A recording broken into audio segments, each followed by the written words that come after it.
Anyone can give up his fight by laying down arms. But the feeling of holding a gun, that we'll never forget. Like our lost limbs. The sensation lingers.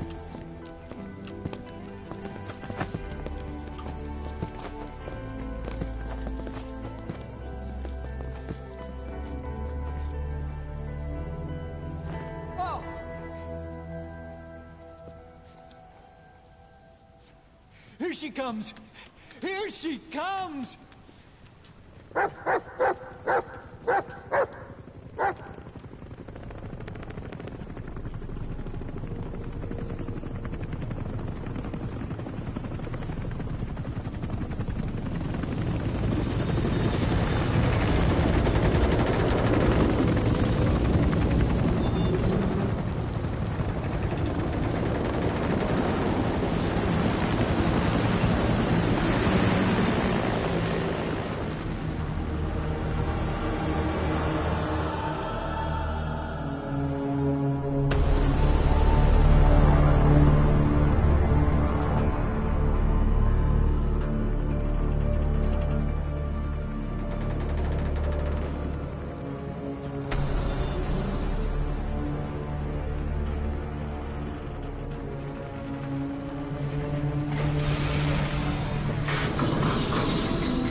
Rifles in missing hands. We stand tall on missing legs. We stride forward on the bones of our fallen. Then, and only then, are we alive. This pain is ours, and no one else's. A secret weapon we wield, out of sight. We will be stronger than ever. For our peace.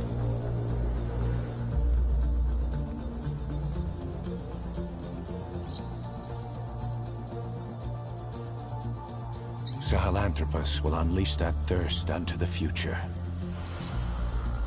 Those were his last words. Cause.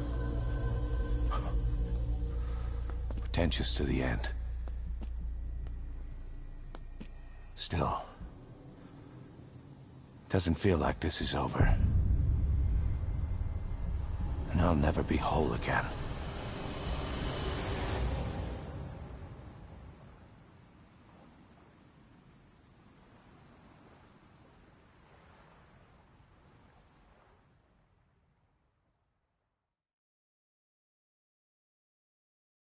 Blind in the deepest night, reaching out, grasping for a fleeting memory. All the thoughts keep piercing this broken mind. I fall, but I'm still standing, motionless.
Pride feeds their blackened hearts, and thirst must be quenched to fuel hypocrisy. Plenty flames is the only way to repent. Renounce what made words that kill. Would you speak them to me with your prayer so still?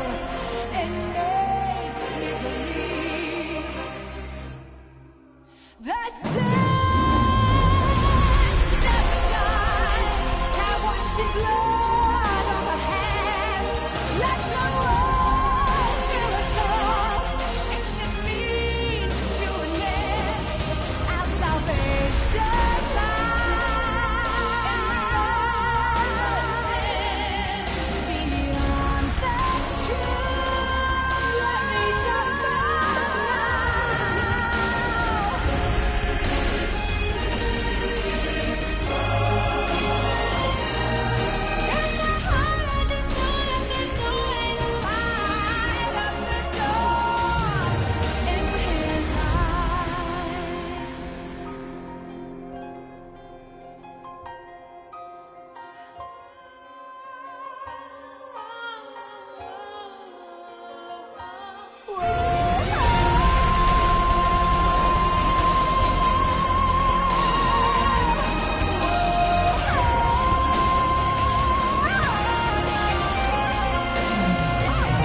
Attention! Diamond Dogs! Even with Skullface dead, our brothers are unavenged. And the phantom pain he brought us lives on. Cypher is still out there. We know they planted spies, parasites among us. Watch the man to your left, to your right. Assume nothing. Report everything. It's the only way to protect ourselves. From here on out,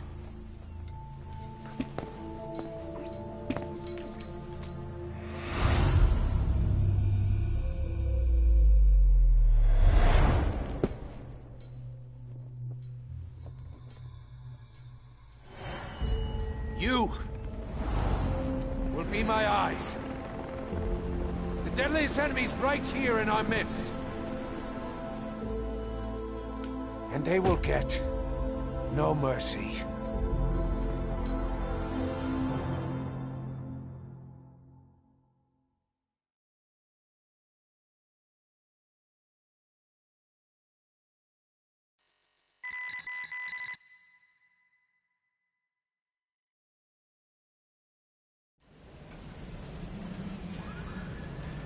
Even with Skullface dead, our pain is still right with us.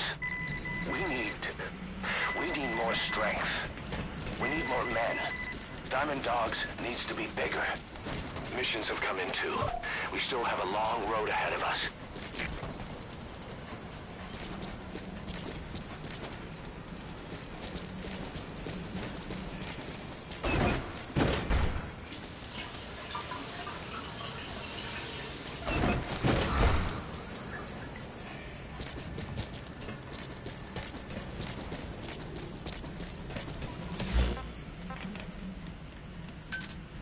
Roger.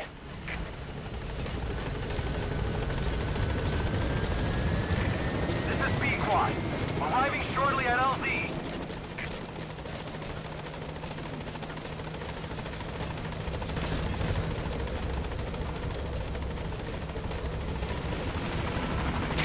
This is B-Quad. Have arrived at LZ. Will stand by.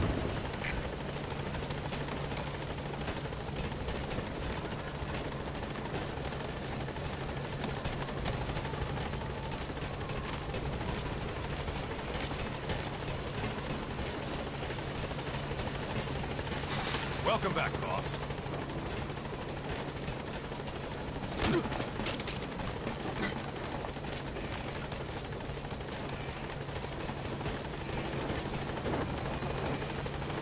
Thanks for that, boss. Boss.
Train with me, boss.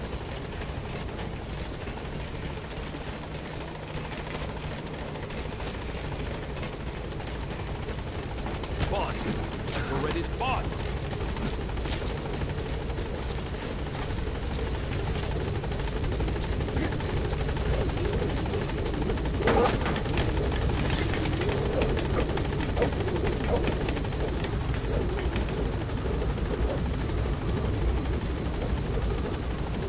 Gaining altitude.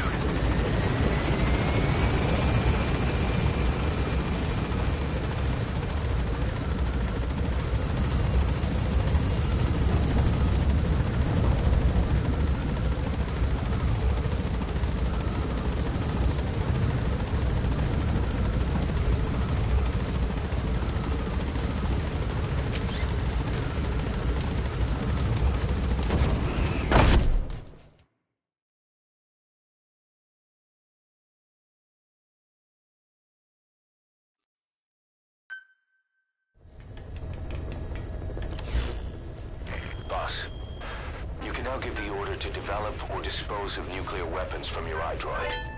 With a nuclear deterrent, even if you're discovered while infiltrating a rival PF's FOB, most PFs won't dare retaliate. But you, of all people, know how dangerous it can be to have nuclear weapons. So will you add nukes to our arsenal as a deterrent? Or will you take them away from other PFs and dispose of them to help build a world that's free of nuclear weapons? I'll leave that decision up to you.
why activate Sahelanthropus in Afghanistan? This is how Skullface wanted things to play out. The Soviet Union secretly develops a new type of nuclear weapon and successfully deploys it in Afghanistan. Revealing the existence of Sahelanthropus results in a return to the glory days of the Cold War. The threat it poses reignites the nuclear arms race between the world's major powers. The demand for nuclear weapons increases around the globe. What if you then introduced a nuclear weapon anyone could get their hands on? Non-nuclear nations, militant groups of all shapes and sizes, they'd all jump at the chance. Sahelanthropus was a marketing tool to sell nukes all around the world. But I think it's safe to say that plan was stamped out before it got up and running. The world's intelligence agencies never did turn up anything conclusive on it. After all, Sahelanthropus vanished before word could spread. Everything that's happened is already a fading memory, never to join the pages of history. Except for Cypher. Cypher won't forget. They'll already be working on something, quietly, beneath the surface. They'll use the pieces of data scraped together from this incident to build their own bipedal weapon. It'll take them a long time to complete it, but for now, the greed sector have found their new life's work. We'll have to be ready too.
Skullface has finally burned out.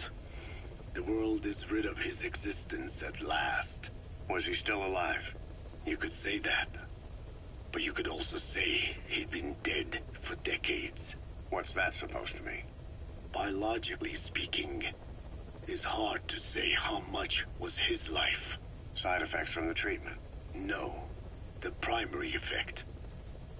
Keeping a dying host alive as long as possible. That is the whole point. But in the end, he grew too dependent on his children. As if he had any other way to keep on living. He first underwent parasite therapy before the Soviet Union became his home. His body was horribly burned. Fire washed across his thin young frame and stole his skin and his throat, even his lungs. Only through repeated therapies could the parasites keep him alive. Most of his life became something the parasites gave to him. And then he lost the ability to die. That is correct. The parasites live on past the host's death, still aiding cell composition. At that stage, there is no way to extract them from the host cells. There is no way of knowing when the last cell of Skullface's body would die. The only choice was to burn the whole thing.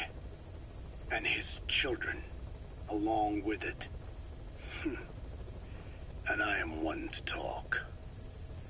When my life is snuffed out, I expect you to treat my body the same way. And when I burn, I will truly be one with my children for the first time. You say there were 3 English vocal parasites. According to Skullface, yeah. Skullface had 2 of the English strain with him. You burned both of them. There was an oil fire. I tossed him in. So that just leaves 1. And you tell me Skullface said he used it? He said it was very close to me. Very close. One of your comrades, or someone ordered to kill you. Or he could have been speaking metaphorically. Metaphorically? Close to your spirit, close to your heart. Someone who either loves you or despises you. The second one makes a long list. Whichever it is, act with caution. Skullface implanted someone with the English language strain. Who it is irrelevant. Why? I tell you what Skullface really meant. Very close to you means you will be exposed. All the infected here have been given the Wolbachia. Even if the vocal cord parasites infect them now, they cannot reproduce. But if there's a different host among us, host to the English strain. If that were the case, we'd see the symptoms. What about the non-English speakers? We have plenty of those, but the staff use English as a common language. But if that someone has not spoken English yet, and begins to speak it now, there'd be another outbreak. The final mating pair of the English strain must be found immediately. Skullface is gone, but his threat still remains. On this base, do you see what the final mating pair is? With him dead, those parasites are the stain he wished to leave upon the world. His thirst for vengeance. In their flesh. Think. Does anyone here bear a grudge against you? Who would target you, specifically? The ethnic cleansers that Code Talker mentioned, they weren't Skullface's true goal. All we have is circumstantial evidence, but here's my theory. It was Cypher who started developing the vocal cord parasites as bioweapons, parasitic weapons, and Africa was the testing ground for them. As Code Talker said, their purpose is the ethnic cleansing of only those who speak a particular language. So they could do a weapon of mass destruction to eradicate specific groups, races, ethnicities, or colonies by the language they speak. Or a kind of absolute language control. Or maybe a tool for those arrogant fools to build some misguided utopia. I can see plenty of uses for them. However, in practical terms, they wouldn't be as dangerous as you'd think. Counteracting the parasites is easy, after all. Cut them out of your throat to save your life, or just don't talk. That also prevents the infection from spreading. So if the international community were to find out about them, they'd no longer be the threat they were conceived to be. In which case, their targets would be limited to minority groups as a deterrent or a terrorist tool. It's hard to imagine Cypher developing something like that as a main weapon for their arsenal. That leads me to think we've only tugged on one little thread in Cypher's grand tapestry. An obscure corner of their work, possibly forgotten altogether. In any case, things changed. When Skullface was forced to relocate to Africa and he saw that thread dangling. All the time he continued that research, he was secretly following his own agenda. The ethnic liberator parasites. His English language strain. Skullface said there were only 3 samples of the English language strain parasite, and I think we can believe him. Bringing his ethnic liberator's plan to fruition depended on creating an English version of the vocal cord parasites at all costs. But an English strain would have been useless to Cypher. Worse, it could have destroyed everything they'd built. It was the one type they couldn't allow. That means Skullface was forced to develop his English strain out of sight of Cypher's network. Naturally, he couldn't use the greenhouse facility Cypher had set up and filled with guinea pigs. Skullface must have found some secret place to create his precious few English parasites, hiding all evidence like a man cheating on his wife. Somewhere, an entirely standalone environment. And when his plan entered its final phase, he must have made the place disappear. Some little room, could be anywhere, but now nowhere at all. We'll never know where he did it, but to elude Cypher's surveillance, It couldn't have been big. I believe Skullface was telling the truth. There were only ever 3 samples of the English language strain. Why activate Sahelanthropus in Afghanistan? This is how Skullface wanted things to play out. The Soviet Union secretly develops a new type of nuclear weapon and successfully deploys it in Afghanistan. Revealing the existence of Sahelanthropus results in a return to the glory days of the Cold War. The threat it poses reignites the nuclear arms race between the world's major powers. The demand for nuclear weapons increases around the globe. What if you then introduced a nuclear weapon anyone could get their hands on? Non-nuclear nations, militant groups of all shapes and sizes, they'd all jump at the chance. Sahelanthropus was a marketing tool to sell nukes all around the world. But I think it's safe to say that plan was stamped out before it got up and running. The world's intelligence agencies never did turn up anything conclusive on it. After all, Sahelanthropus vanished before word could spread. Everything that's happened is already a fading memory, never to join the pages of history. Except for Cypher. Cypher won't forget. They'll already be working on something, quietly, beneath the surface. They'll use the pieces of data scraped together from this incident to build their own bipedal weapon. It'll take them a long time to complete it, but for now, the greed sector have found their new life's work. We'll have to be ready too.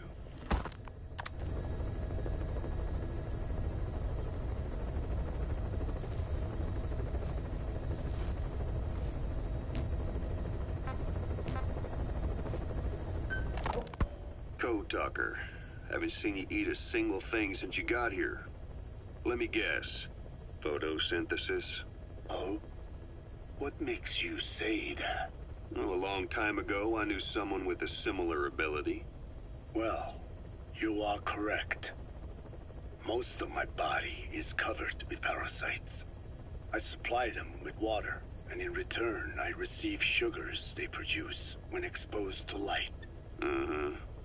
It isn't just my skin either. The parasites also act as my eyes. They have replaced many of my internal organs as well. It is thanks to them that I live on after over a century. How did you obtain them anyway? Through your research? I would like to say as much, but there is more to it than that. Let me take you back 20 years.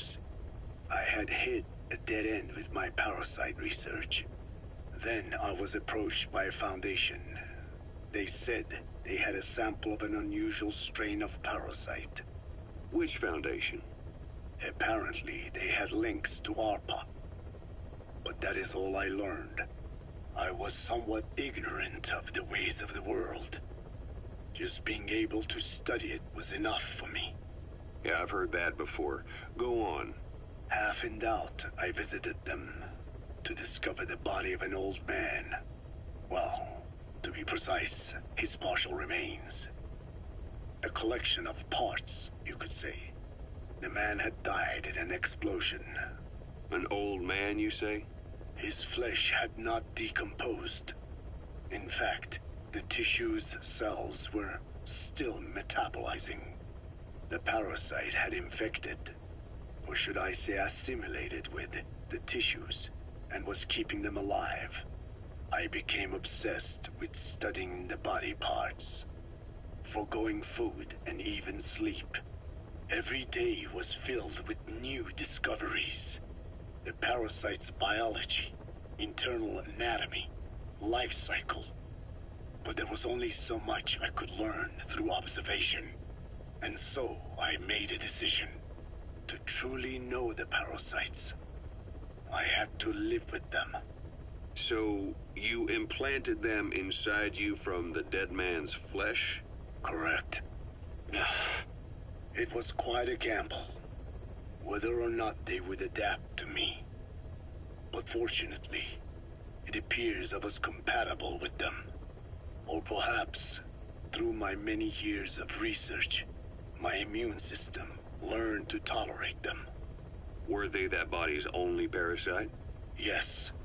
However, there was a separate specimen that supplied its host with adrenaline in response to pain, and yet another that could control insects at will through secreting heterogeneous pheromones.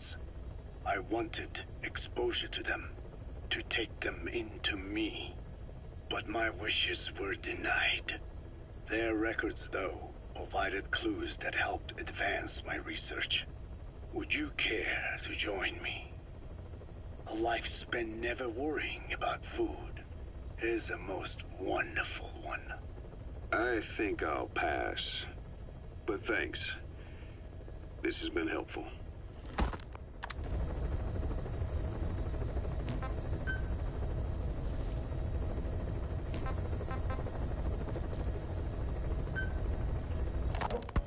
I just received word from the R&D team and the transport team out of Afghanistan. They finished installing Sahelanthropus on the base. It's ours now. All right. Don't let any of the staff touch that thing. Especially Emmerich. Of course. That guy's crush on Sahelanthropus is beyond a joke. Guess he really wants to see his tech stand on its own two legs this time. That's not gonna happen. I know it. So you've got no plans to make it operational again? Damn right. Boss, I want to hear it straight from you. Hear what? What the hell do you want with that thing? The drive is busted. It's not like it has a nuke on board. Even if the metallic archaea could turn it into a nuclear weapon, all it can do is self-destruct. Sahelanthropus just isn't a weapon anymore. It'll draw unwanted attention without even being a deterrent. I know. The weapons development strut sank 2 feet under that thing's wake. That's 1 year's drop in a single night. We've started on reinforcing the strut, but there's no guarantee it'll hold up if a storm hits. I know that too. Boss, why keep it? It's a mark. Us Diamond Dogs, we don't have a country to call home. That means we have no past, nothing to prove that we lived. Every one of us threw it all away when we came here. Sahelanthropus is a symbol to show that the likes of us brought at least one crisis to its end. A mark in history. So we can't just fade away. It's of no practical use to us. But we still need it. A symbol of what we've done. I'm glad I sounded you out on this. Snake, on behalf of all of us, I want to thank you. I don't need gratitude. I need security. Keep Emmerich away from that thing. Roger that.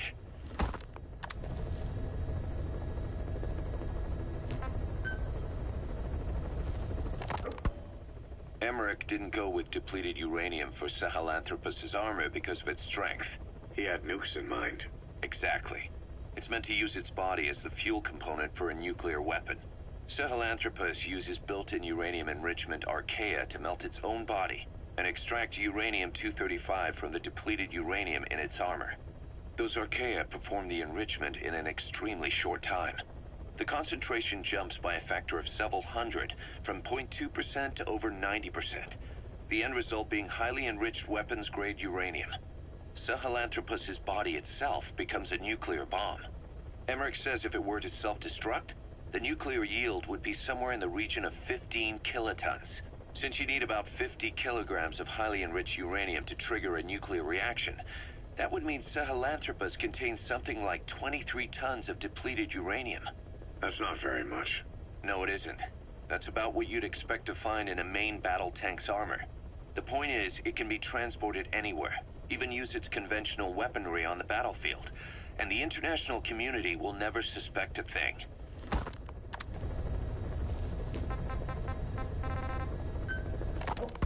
You said that the nuke Skullface was trying to spread around the world were equipped with a failsafe.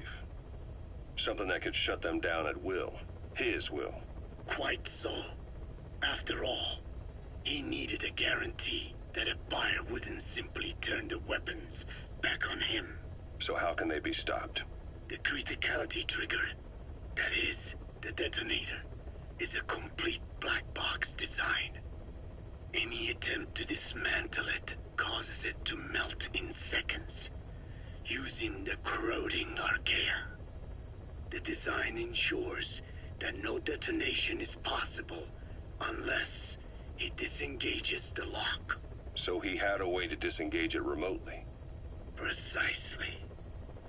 The client simply presses a button, At that moment, the detonator begins transmission with a surveillance satellite. The satellite reports to him how the client is trying to use the nuke.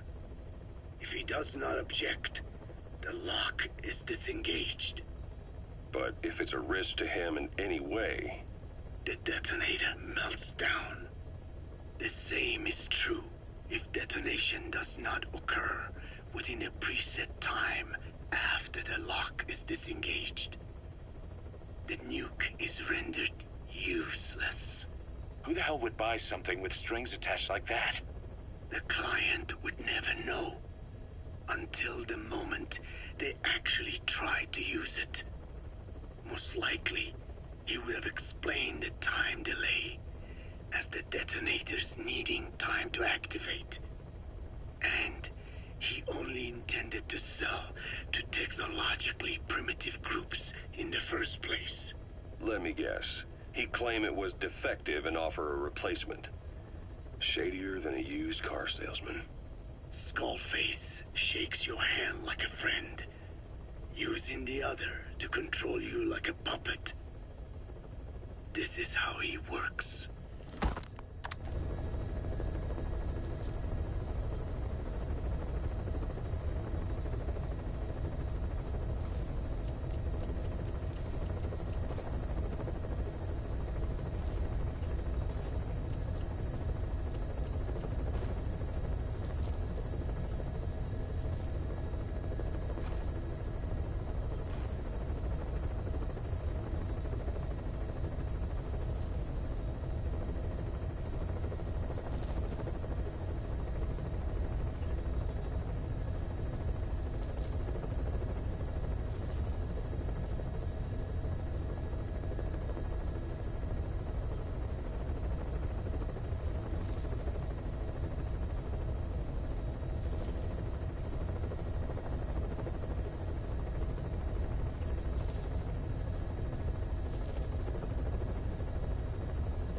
Subject on board. Leave the rest to us.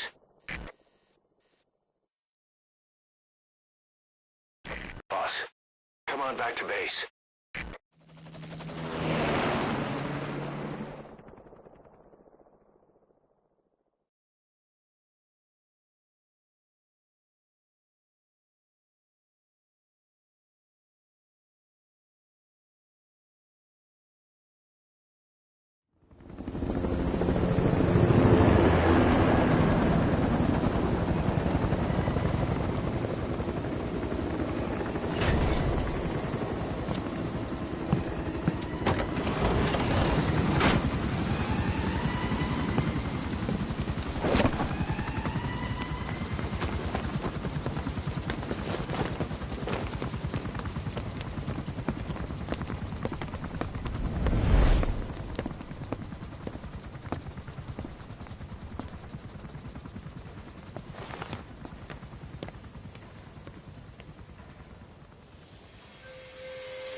Gave way and crushed one of the kids.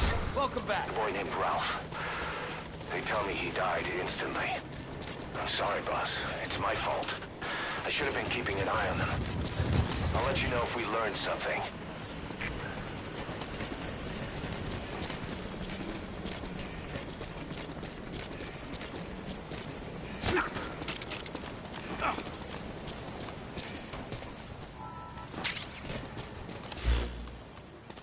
Thank you, boss. Boss, let us know if you need combat support.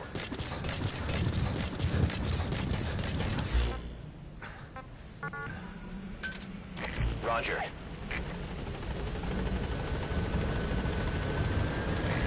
This is B-Quad. Arriving shortly at LZ.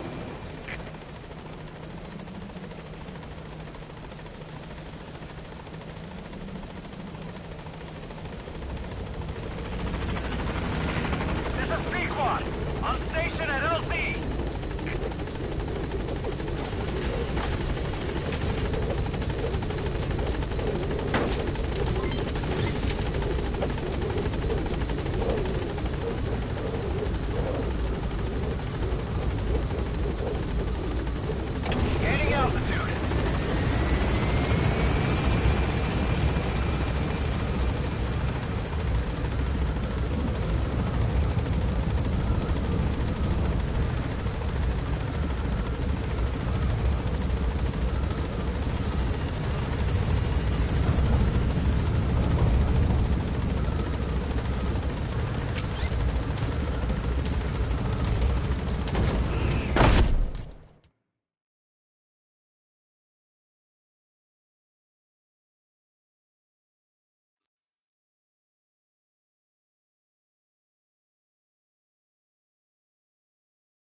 That's the target.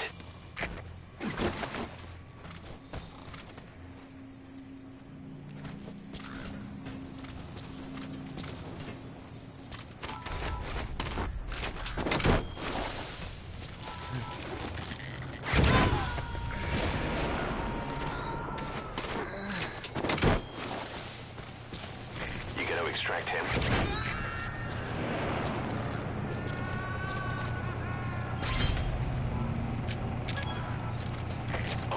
Subject is in.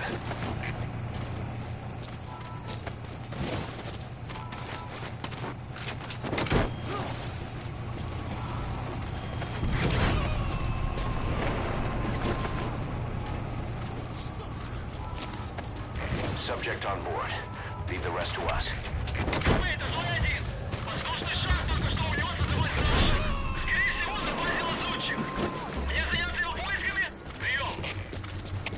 He's coming too. Roger that. You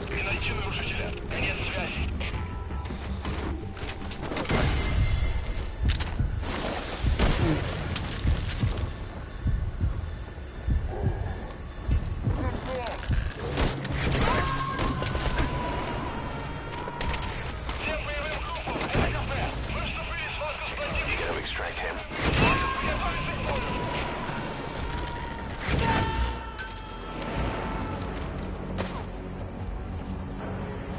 Subject on board. Leave the rest to us.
2. Roger that.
Good dog.